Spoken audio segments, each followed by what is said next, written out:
is Jay and Lori Pyatt from the Couple Cure with this week's question. What to watch out for the betrayed spouse.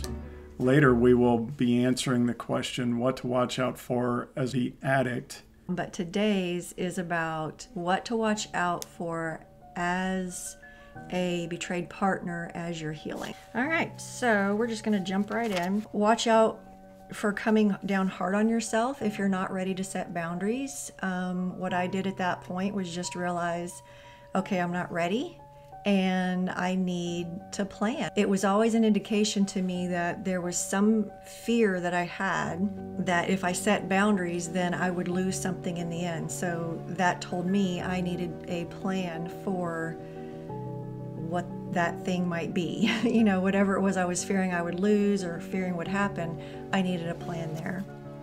Also watch out for, I'm in this relationship, I'm out of this relationship, I'm in, I'm out. If a guy hears that a lot, it tends to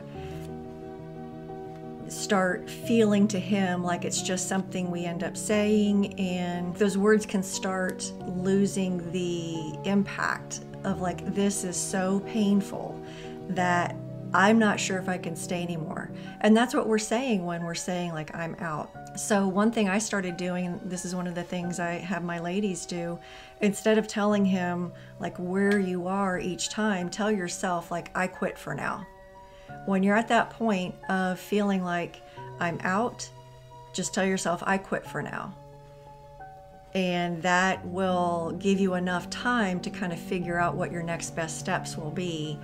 But the more you like let him know, like, I think I have to leave you, without following through on that, it can start to become kind of background noise to the guys, and they end up not hearing how painful this is, how much this has impacted us, how much damage this has done. I would say be careful about that. Most guys are sure that things are over anyway, or they may land in a place of thinking, well, it's just over, so it doesn't matter what I do, it doesn't matter if I change. And there does need to be some tension for him between where you are and where you need to be as a couple, but I agree with Lori. Going back and forth will only create more difficulty later. Look for safe people, truly safe people. If you don't know if they're safe or not, just put some feelers out there, like, what do you think about betrayal trauma? Have you heard of that term? And if they're like, oh my gosh, that's a bunch of, hokey or whatever, that's a bunch of BS, then they might not be safe people for you. If, though, they can be taught, if you're like, yeah, I found out a little bit more about this and it sounds like it's a real deal, like there's some major people weighing in saying it's a for real deal. If they're able to go, wow, like maybe I need to check myself and acting like I'm an expert here, then they might be safe people and they might be able to join you in that. Along with that, watch out for getting help from people who don't adhere to the trauma model. It's a definite step-by-step thing. If you hear I'm trauma informed, then check out with them. Ask them if they hold to the trauma model when they're working with people. As you're going for help, definitely be careful of people who are impatient with your healing. And this can include family members or friends, but definitely people in the helping community. Also watch out for people making you wrong. That to me is one of the hallmarks of the codependent model. Well, he might have had this issue, but how did you play into it? Where there are some issues that we would have cleaned it up if we knew. If we knew it would have led to this destruction in our lives, we would have cleaned that up a long time ago. Right. The thing is, we could clean all that up and the addict could still struggle with his addiction. Do watch for anybody trying to make you wrong. Yeah, most addicts had their problem before they ever met you in an environment where they were not married. So to put any of this on you, that is a misdirection, that's an out for the addict. So I agree with Lori on that one. Another thing to watch out for is jumping right into the helping others thing. I know when Jay and I were in that holding pattern between, he already kind of drew the line in the sand and said, we're not going to talk about this anymore. Between that time and the big D-Day where I'm like, okay, all of this has to change, I got busy volunteering a lot. And while it did help, it also, I think, blinded me to some things that ended up going on down the road.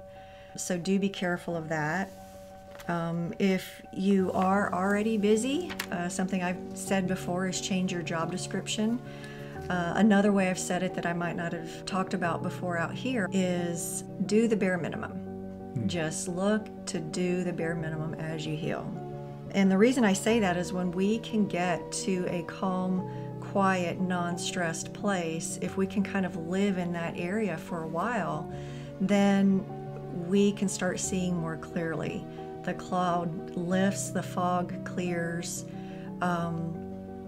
We might start seeing options that weren't there before or solutions that weren't there before. And on that topic, guys, what I would say is you need to allow her that space. Most of us, most addicts, have set a pattern of reliance on someone else to fill in their absences, or what I call my abdication. I checked out of the relationship and out of the marriage. So she has been carrying the load for a while, and now it's helpful if you would imagine that she is in ICU. She is in a place of, she does not have the capacity to figure out if you have clean socks. She does not have the capacity to figure out what's for dinner. That's something you can step in and deal with. It'll be okay. But the more you can give her space to heal, the better off you're going to be in the long term. There is something to be said to the men who are trying to rebuild trust when it comes to the woman getting busy versus taking that time to rest and recover, changing her job description that we talked about earlier. The way I see it is, men, you can change your job description too, and you can become a nurse. Like if you just say, okay, I'm going to nurse her back to health, that's going to do a lot. It's going to make you a more nurturing person overall. It's going to help you care, and it's going to help rebuild trust in the meantime as well. So it is good for your recovery. It's good for her, good for the relationship. And the thing to watch out for is falling for lines.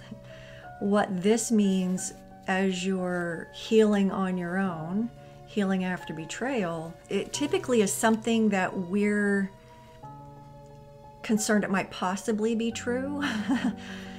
So it might be like, oh, you're just being too sensitive, or you're trying to monitor what I'm doing, or you're acting like my mom, or those kind of things that can really shut us down and keep us quiet. But go beyond that. Go, okay, why am I acting like this? What would happen if I didn't? Like the whole, you're monitoring me, or you're acting like my mom, or you're policing me. A lot of the guys that I've seen do that or say that, after they lose their relationship, they go right back to porn, or they go right back to their way of acting out. And for a guy to say that is typically a sign that he's not doing it himself. Right. Like he's not going, okay, if I have an issue with the computer, maybe I should put some guards and controls on that. If I have an addiction to my phone, maybe I should get a dumb phone or a flip phone. So if you're listening to this and you're a man, or you're an addict and you're like, I'm tired of my spouse monitoring my recovery, consider upping it on your end, you know, especially if you're white knuckling it.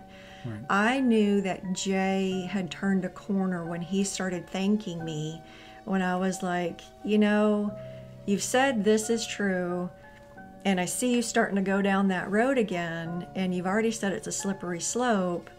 You might want to put something in place to keep you from going down that road.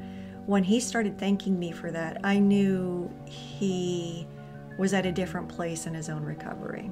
The initial thing we were talking about, falling for lines, do look at the truth. Like somebody put on me, you know, you're being too sensitive about this one issue. It wasn't really dealing with us. And I was like, oh my gosh, this is just me being too sensitive. And then I thought, wait a second, no, I've had 4 other people confront me on this, and we were able to talk through it. There was something else going on with that person, and that person was like being passive aggressive in a major way. And I was like, after I realized, no, I had talked through this with 4 other people, then I was able to see, okay, what is really going on? This is not me being too sensitive. I'm able to talk things through. This is her not able to talk things through without like coming on super intensely. Another new one that we haven't talked about a whole lot is trying to get him back by doing things like developing your own porn addiction, or something I've heard from a couple ladies is, I just want to cheat on him so he can know what this feels like. And I know, especially after decades of trying to heal this, it can be a temptation to start like just downright mistreating him. But overall, what we know is true is more mistreatment is not going to heal past mistreatment.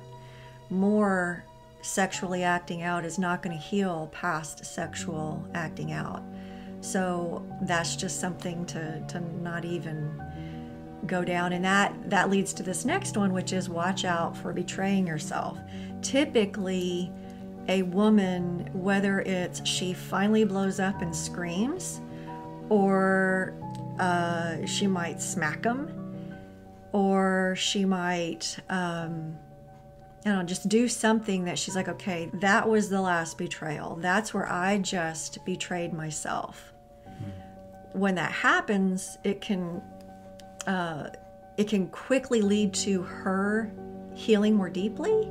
That's gone too far. I have got to change my approach to this. I've got to move on with my own healing and kind of hand him over to God. Definitely watch out for anger. Try to find the grief underneath that. You just want to make sure it doesn't land in a place where that felt good and I want to do it again. Right. Actually, doing anything like that gives the man, again, the addict is looking for justification to continue in his behavior. And so if she acts out in a certain way, if the woman acts out in a certain way, then it gives him the justification to, in his own mind, it's not legitimate justification. It's enough justification for him to continue to do something misbehaving as well. Mm-hmm. I even kind of sensed from some of the guys we've worked with before that they're like, oh good, now she can't say anything about, you know, what I've been doing. So do be careful of that, because typically it ends up backfiring. Yeah.